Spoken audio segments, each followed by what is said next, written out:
Have your attention please. আবার ইংরেজি ধরছে। এক কথা কতবার বলবো, আমরা ইংরেজি জানি না। সরি তৈয়ব ভাই, আমি যা বলছি আপনি মন দিয়ে শুনুন। আমরা দুইটা গান ঠিক করেছি, এর মধ্যে যেটা ভালো হয় সেইটা আমরা করব। একটা হলো সাতটা পাখি সাত ভাই, আরেকটা উড়িয়া যায় বকপক্ষী। আমরা মূল অনুষ্ঠানে সময় পেয়েছি 7 মিনিট। আপনাদের যা করার এই 7 মিনিটের মধ্যে করতে হবে। সময় কয় মিনিট বললেন? 7 মিনিট। 7 মিনিটের মধ্যে আমরা করবোটা কি? যন্ত্র ঠিক করতে তো লাগবে 10 মিনিট। যন্ত্র আগে ঠিক করে রাখবেন। আগে ঠিক করে রাখবো কি জন্য? আমরা কি টাকা 7 মিনিটের মধ্যে আমি নাই, দূর সাতা দলই করবো না। জুতার মধ্যে বসছো কোন আন্দাজে? থাপ্পড় খাইতে চাও?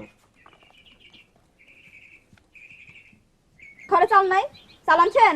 আমি আছি 7 মিনিটের বিরাট প্যাসের মধ্যে, বলে চাউল নাই। বিয়ের পর থেকে তো শুনতেছি আপনি খালি প্যাসের মধ্যে, প্যাস থেকে বাইর হন।